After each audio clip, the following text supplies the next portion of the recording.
legend begins. Так, ну что, здорово, ютубчане. Я решил начать расширять контент на ютубе, записывать всякие такие разговорные видосы на всякие интересные мне проблемы. Если тебе такое интересно послушать, не забудь поставить лайк и подписаться. Такого контента будет больше. У меня уже есть несколько тем, которые я хотел прямо обсудить.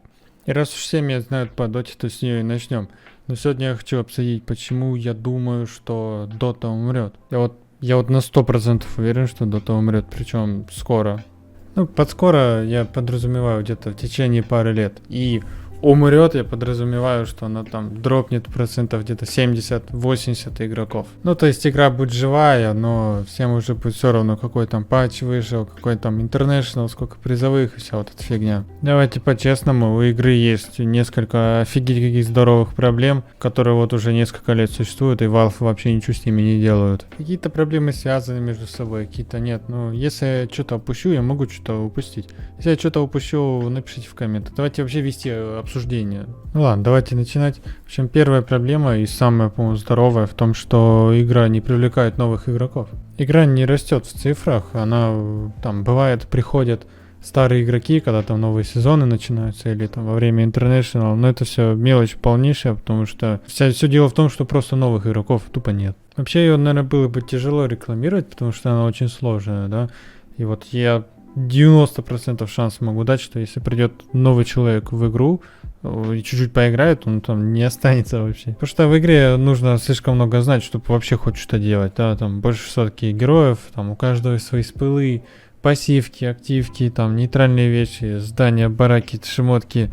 Фу, нафига это все учить вообще? В 2021 это просто уже мало кому интересно, потому что сейчас все наоборот оказуаливаются, потому что понимают, что гейминг как индустрия, она растет, но и растет за счет детей, а дети, ну тут детям такое просто неинтересно, нафиг оно надо. Детям сейчас более интересны казуальные игры, то есть по-хорошему, чтобы Dota стала прям супер популярной и начала активно расти, нужно ее очень сильно упрощать и как бы умультяшивать. Умультяшивание, кстати, кое-как да происходит, потому что там, если посмотреть на новых героев, там Snapfire, Hoodwink, какие-то такие уже другой совсем визуальный стиль, не такой, который был раньше у Доты, да, то есть понятное направление. То есть представьте, тебя просто без какой подготовки просто закидывают в заброшенный злобный мир бустеров, токсик, дед-инсайдеров, там, руинеров. Какой нормальный человек вообще останется? Ну, кто-то, может, и остался бы, если бы была какая-то система в игре, которая бы готовила игрока. То есть нужна какая-то обучалка,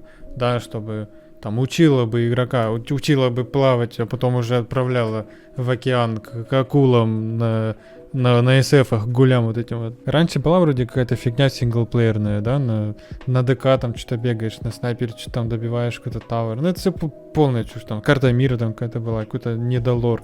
Ну это все полная фигня, какие-то потуги так чисто. Valve это не считается вообще.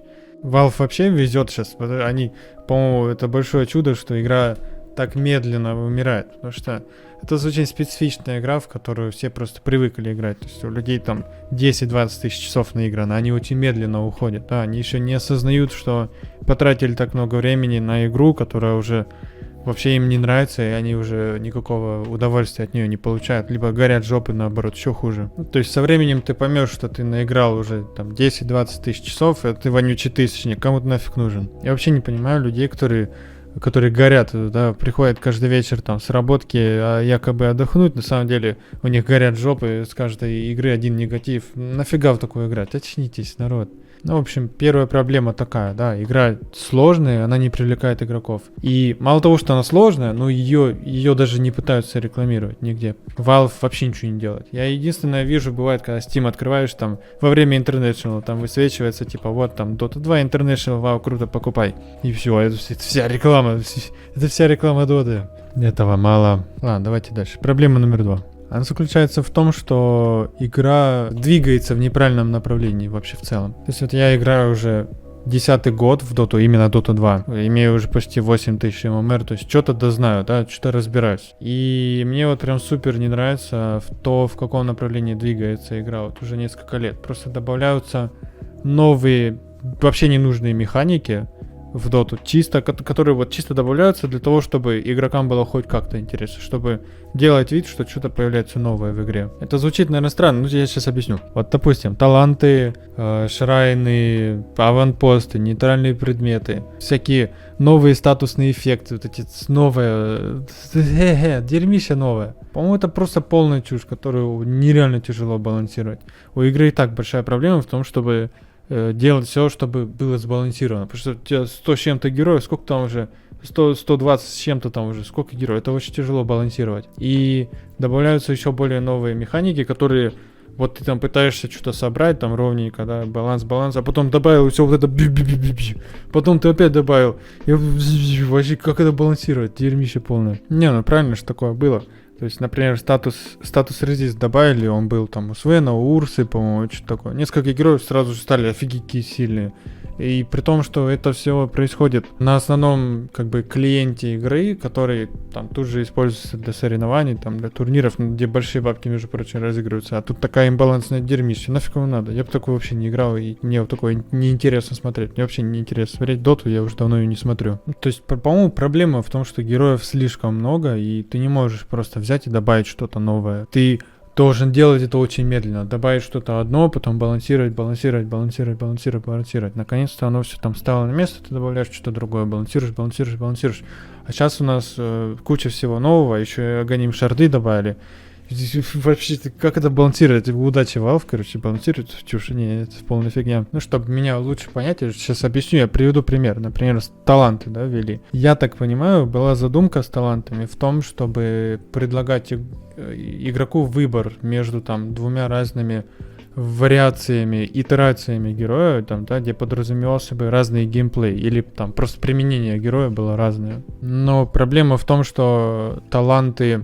Сейчас ситуация такая, что большинство талантов вот ты выбираешь, и ситуация такая, что один талант просто намного лучше, чем второй. Тебе нет смысла брать другой, вообще рассматривать. Вот, например, у Рейскинга, например, на 10 уровне там есть талант на 10 брать минус 1 секунду кадастана или там 15 атак спида. 1 секунда стана, она вообще ничего не делает, нафиг надо. Ты даже если на спорте играешь, по-моему, лучше атак спид сзади фармить больше. Я просто привожу пример. Но есть герои, где таланты работают неплохо. Например, Ember Spirit.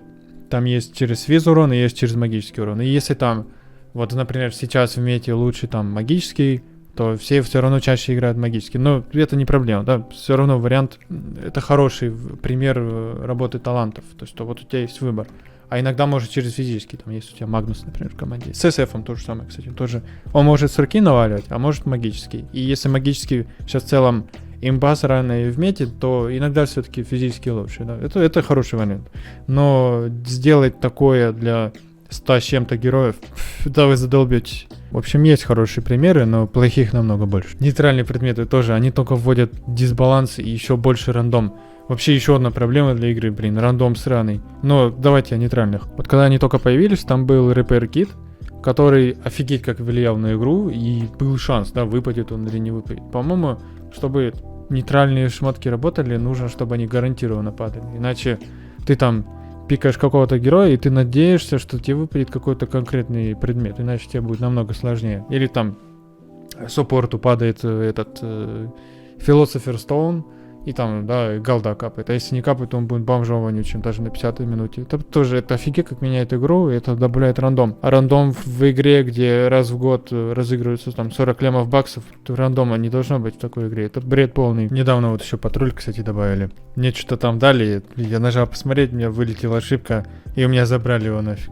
Отличная система, спасибо большое. Тут тоже непонятно, зачем он. Потому что в кейсе, например, он неплохо работает. Там больше случаев читерства, и это в целом, ну, в любых шутанах там читерство это наибольшая проблема. И там есть интересные случаи, и там это интересно. Но в доте это полный бред. Там, во-первых, люди не знают, как с этим работать, потому что они репортят, там, лишняя твоя смерть каждая, это может быть тебя уже зарепортили, и тебя там щенячий патруль уже осматривает. Ну и вообще, зачем? Я не понимаю, зачем нужен патруль.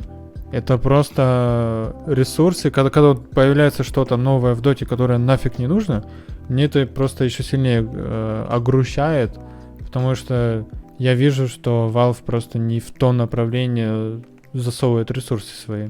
Отсюда я подведу к третьей теме, которая заключается в том, что у Valve Dota вообще не в приоритете. Valve это офигеть какая большая компания, которая много чем занимается. У нее есть неанонсированные проекты, они работают в VR-сфере, там у них Steam, который офигеть как много, наверное, ресурсов требует, да, чтобы там поддерживать. Steam China, я там тоже недавно видел, Steam в Китае, это очень круто.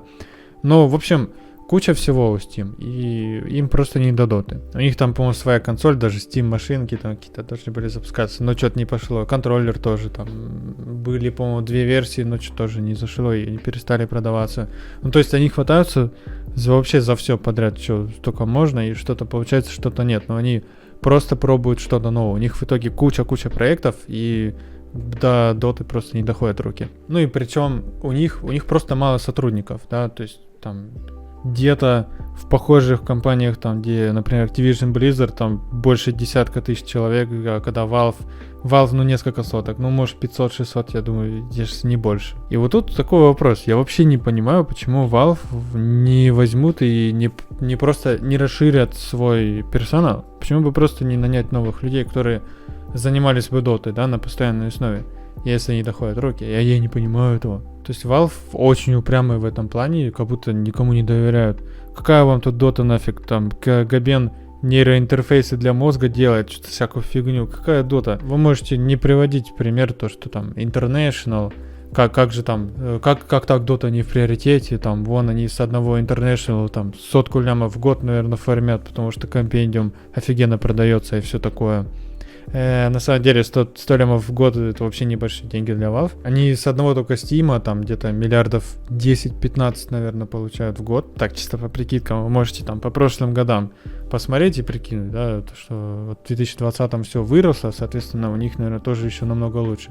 У них там 26 лямов онлайн в Steam, 26 лямов. Короче, International это вроде как круто, но на самом деле для Valve ничего такого. International я вообще люто хейчу, там, по нескольким причинам. Ну, о нем еще чуть позже поговорим в этом видео. Ну, в общем, если подытожить третью проблему, то у Valve есть куча денег, да, но некому при этом заняться дотой.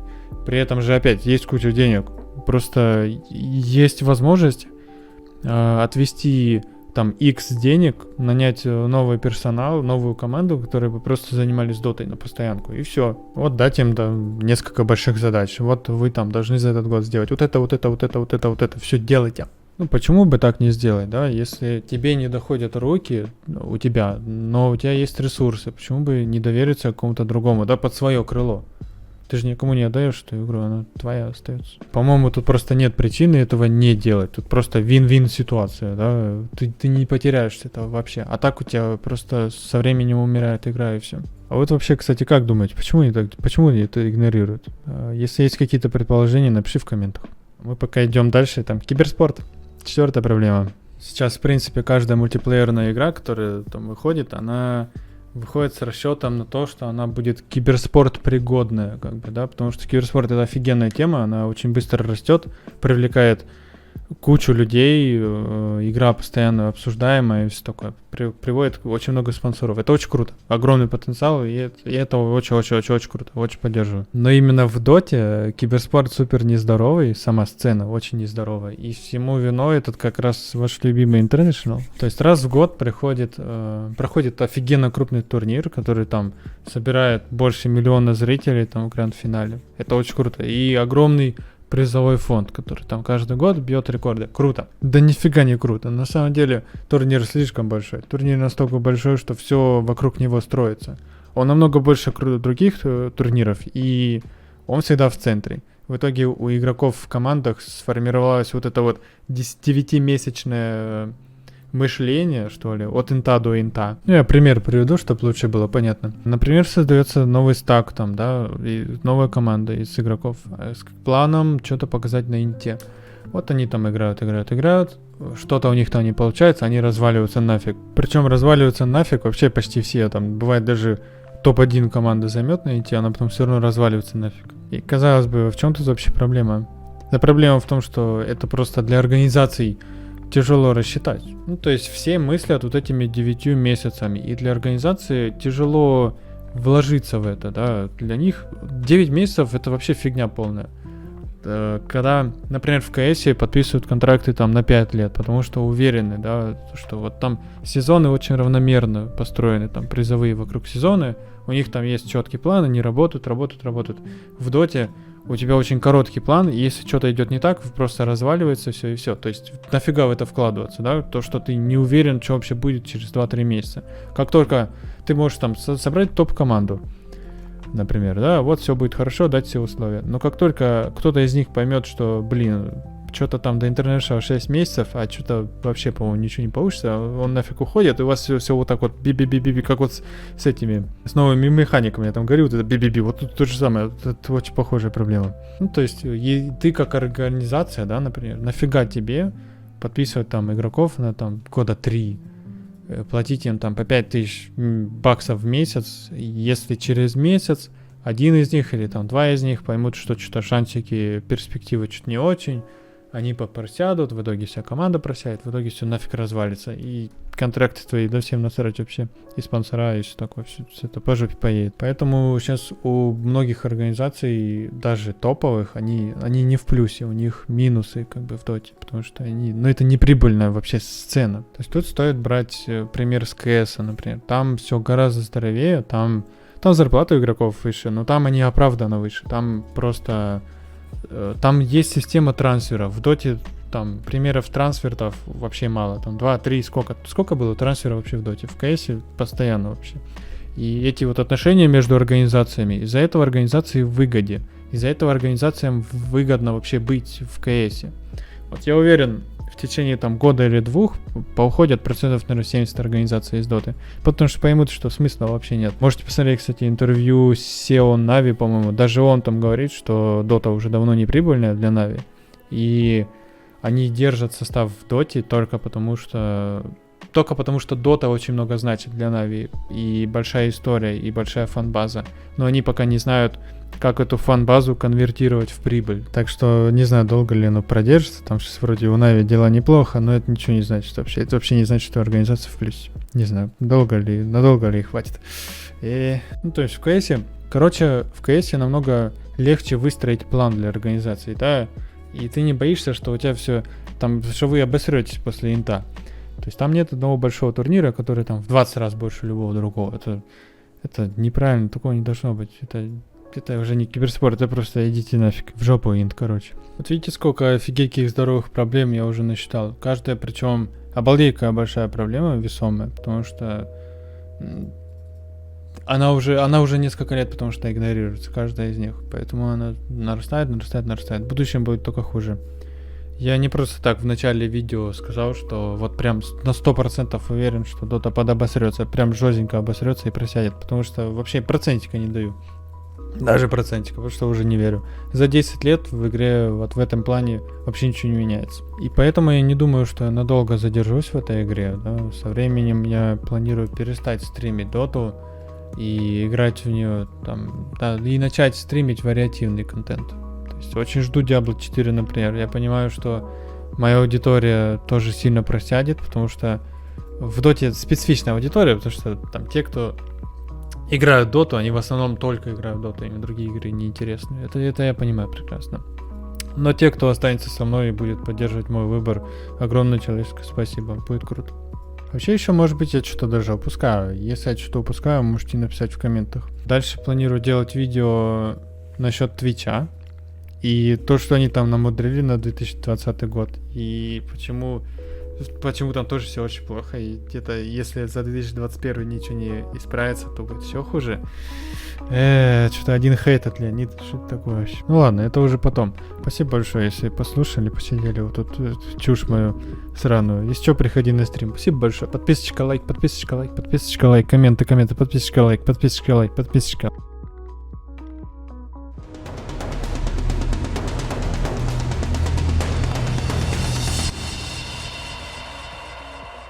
And so my legend begins.